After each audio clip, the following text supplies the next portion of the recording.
Hello again and welcome back to another episode covering the Latin VFR Airbus A320 series for Microsoft Flight Simulator. I hope you've enjoyed the series so far. Today something a little different, something that you might want to try as well, and that is going to be descent with managed mode using altitude constraints down to an RNAV approach.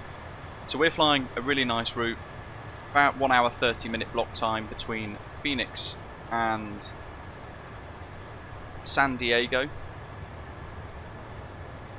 and we're going to be near to top of descent very shortly, and we're going to talk about the arrival and how to fly using managed descent modes.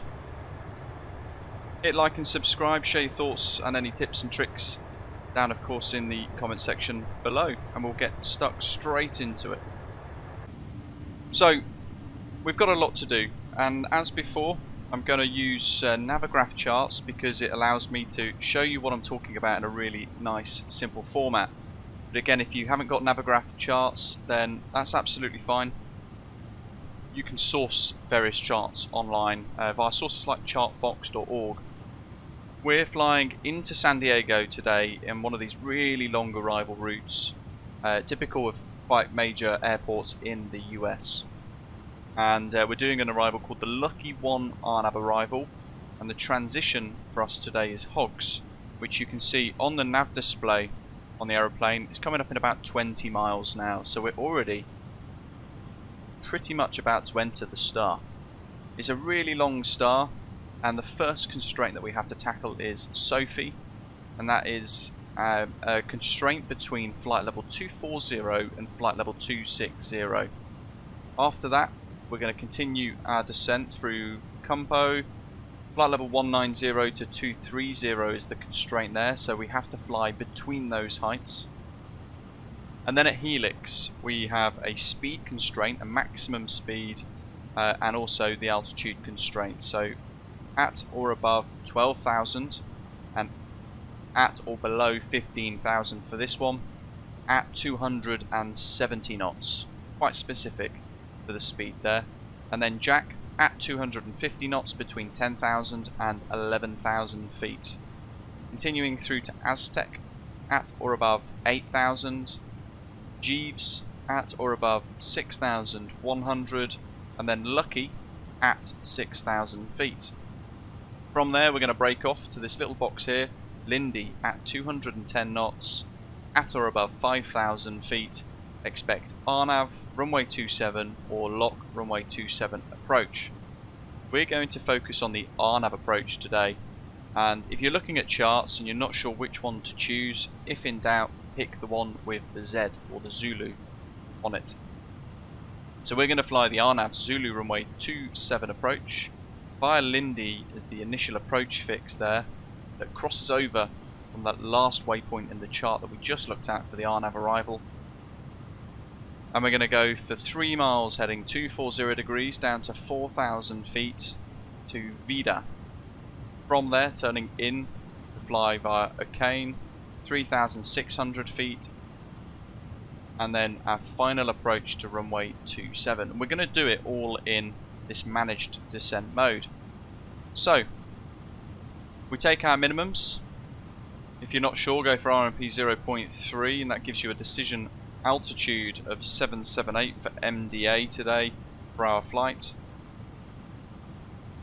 And have a little look at this graph to see what is expected. So Saya is at 3,200 with a little step down to 2,700 at CG, then down to 2,000 feet at Rebo, final approach point, and then it's 5 miles with a glide slope of 3.5 degrees down to the runway. To show you that in the MCDU, what we've done is we've clicked KSAN 27, arrival, and then we've selected RNAV Zulu 27,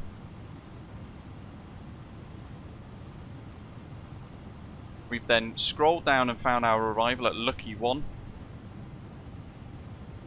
and then we've pressed approach via Lindy, and then we've inserted that into the flight plan. We've stepped through it to make sure everything looks okay as well, and it does. So we're looking for that first constraint, and that is Sophie between flight level 240 and flight level 260. But this one here says the aeroplane wants to be at flight level 250 or just above. Compo, speed constraints there, and the altitude constraints. Alrighty, so waypoint Sophie is in about 25 nautical miles now. We know we need to be between flight level 240 and flight level 260 on that constraint. We've set our auto brake low for the top of descent checks, and we've already obtained all of our destination weather, QNH, through to our transition altitude, which in the States is always 18,000 feet. It's really nice and easy there. And our minimums that we spoke about on the charts earlier, the minimum altitude 778 input accordingly. We've also checked through to make sure we don't have any waypoints that have got any problems, and we are now thinking about descent. So all we're going to do for this is pick an altitude that we want to go down to.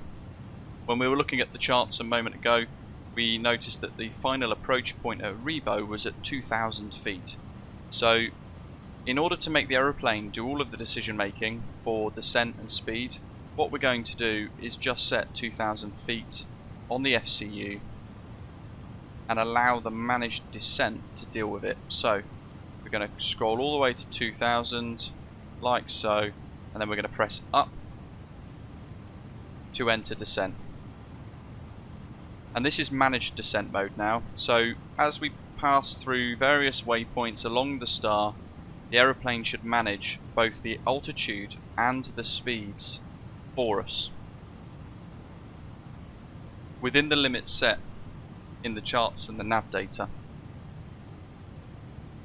And all we need to do is just monitor and think ahead to the approach that we're going to be flying in a moment. With the RNAV arrival, with the RNAV approach onto runway 27, you can get the aeroplane to descend down to that 2,000 feet.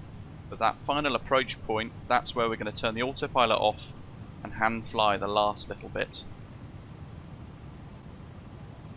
So coming up to the top limit of the constraint now, as we're nearing Sophie, and about 5 miles, 6 miles to go on the nav display there. Flight level 260 we're about to cross. As long as we pass Sophie between flight level 260 and 240, we've met that first constraint. You'll find that the aeroplane will change its vertical speed every now and again throughout the descent, just to try and maintain not only the speed but also the rate of descent required for the profile as well. If you're not sure what the aeroplane's trying to target, look at the legs page, and it's trying to target, in this case, flight level 250. So we're just passing Sophie now, and we're pretty much flight level 250. We're within that constraint limitation. That's good. And then we continue to Compo now. We need to be between flight level 230 and flight level 190.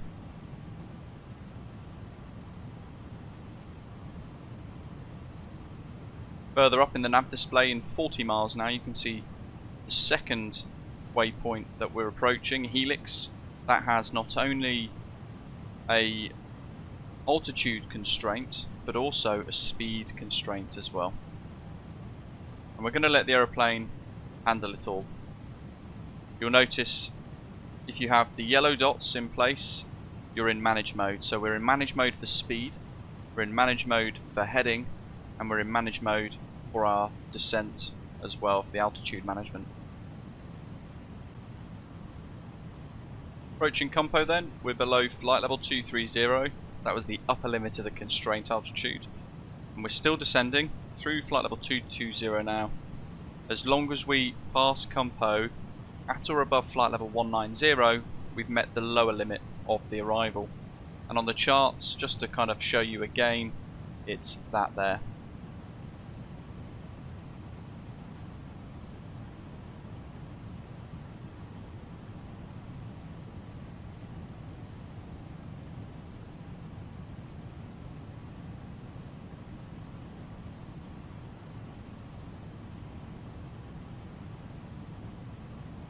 Now as we pass Compo, the aircraft has recognised that we've got 22 miles to Helix, but actually we need to descend a little bit steep in order to meet the next constraint. The aeroplane wants to be at 13,500 feet, which is in the middle of the constraint range at helix as we pass helix. Therefore it's put the nose down a little bit, 2,300 foot per minute, and it's now idled the throttles in order to maintain the speed that it wants to set.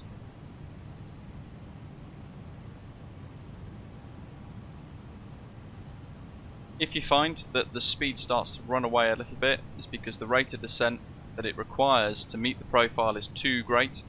All you need to do is extend the ground spoilers, the speed brake, a little bit, and help the aeroplane maintain that magenta speed bug as well. But in this case, it's managing it itself. We don't need to intervene yet.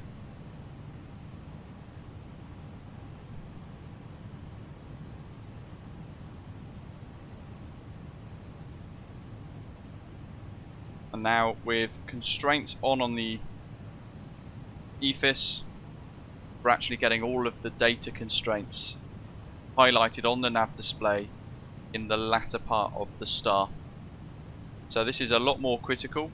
We've got to keep an eye on the aeroplane because now we're getting really close to the airport and we're thinking about almost beginning our approach. Through 18,000 feet we're going to go back to the local QNH. You've got to press it twice if it goes to QFE. You've got to click it again to make sure it goes back to QNH. And again we monitor. Okay, so passing 7,000, about to cross Jeeves, and we're inbound Lucky. So I'm displaying the charts to you. We need to be at Lucky at 6,000 feet, and then we're going to drop the speed down to 210 knots. We're going to pass Lindy at or above 5,000. From Lindy, we're going to head on to the approach via Vida, and then straight in, runway 27 on a course of 275. The missed approach, always worth briefing, is to fly runway heading 275 degrees for 11 miles up to Sargs, and then we enter a hold which is 5 nautical miles in length. Holds in this aircraft, if you have to enter any for whatever reason, you would need to select the headings and time them manually. Now, as we are heading into Lindy, the aeroplane wants to decelerate down to 210 knots. What I'm going to do is help the aeroplane decelerate. So I've now extended the spoilers a little bit, the speed brake. What I'm also going to do is select flap 1. That's going to allow the aeroplane to decelerate a little bit further as we extend drag on the aircraft. Bring the range ring right in now.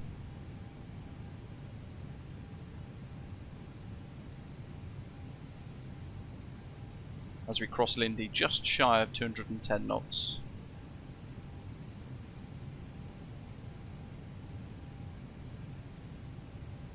Still going to maintain a descent down to 2,000 feet. San Diego is just under the haze and the cloud over there.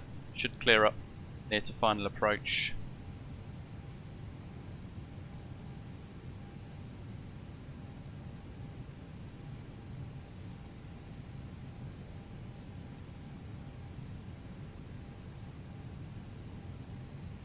And on the FCU, I'm going to select 180 knots.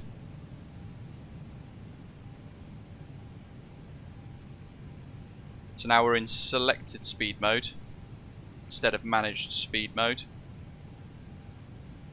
Got a little bit of terrain shown on the display, but we can just about see that we are clear of it. Look, really scenic approach into San Diego.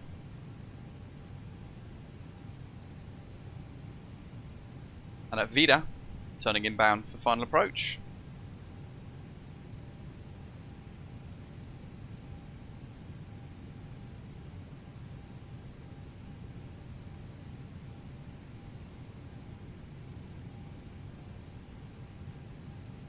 Sire at 3,200 feet is the next target. We're going to have a little look up, make sure we've got no white lights. All the lights and signs are all set as required. We're going to also make sure now that the ground spoilers are armed for landing. Order brake is set to low, and we can clear the terrain map whenever you're happy.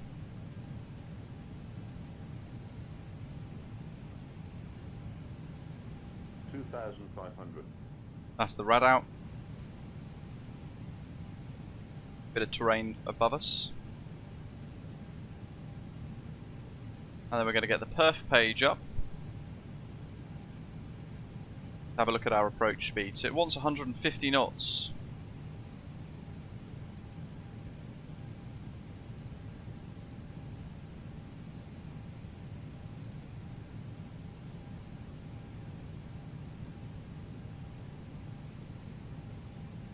Now what we're going to do is click the collar, and we're going to set it down to about 1,000 foot now, and that's going to be hopefully low enough to get under the cloud and then get the autopilot off on final approach. It'll be about a very short final at that point.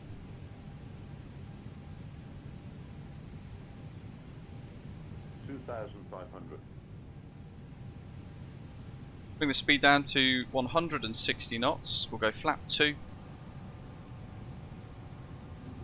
Gear down. Speed continues to come off. Flap 3. Gear indications 3 down and locked.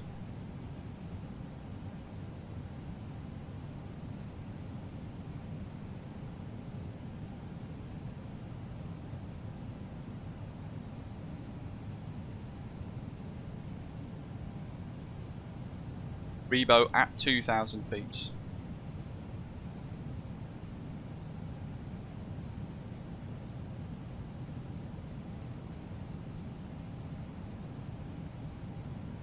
Landing memos, no blue. We can look at the altitude display. We could wound that down to 800 feet, as long as it's just above minimums. We could use that as well if we want to, just to bring the aeroplane down a little bit more to keep it simple. We've now got 5 miles to touchdown. Final stage of flap, flap 4.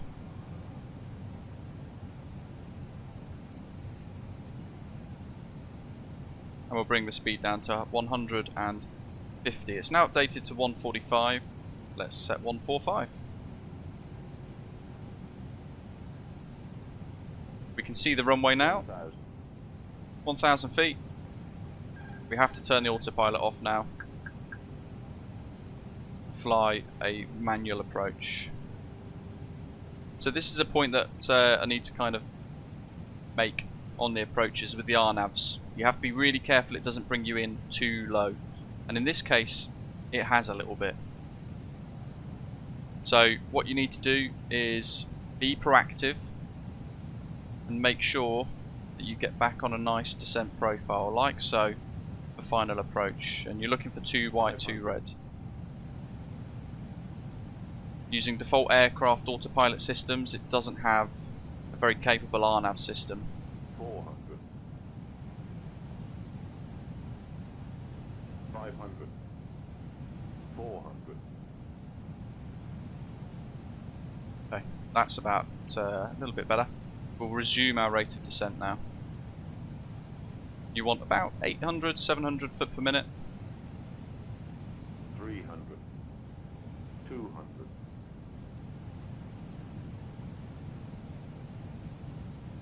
Remember to draw that line in your mind all the way through the centre of the flight deck for the centre line and extend it through the aeroplane.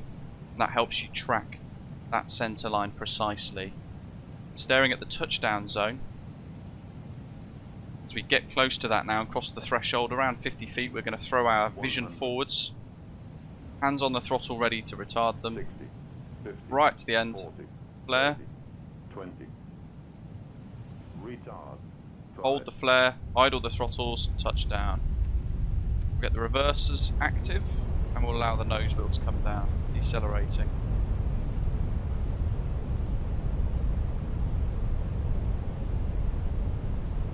We're using a little bit of manual brakes to help slow us down a bit faster, because San Diego has a shorter runway than Phoenix and other airports, and we're going to vacate here. It's safe to do so. We'll clear the reversers.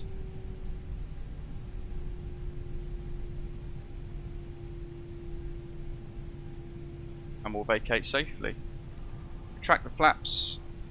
Get rid of the ground spoilers. Sort out all your lights. Get your APU started. and then park up and shut down on stand as normal. I hope you've enjoyed that tutorial video highlighting managed mode for managed descent, like kind of VNAV descent in the Latin VFR A320 series for Microsoft Flight Simulator. Make sure you hit like and subscribe and share your thoughts down in the comments section below. And we'll see you for another video in the future. Take care. Thanks for watching.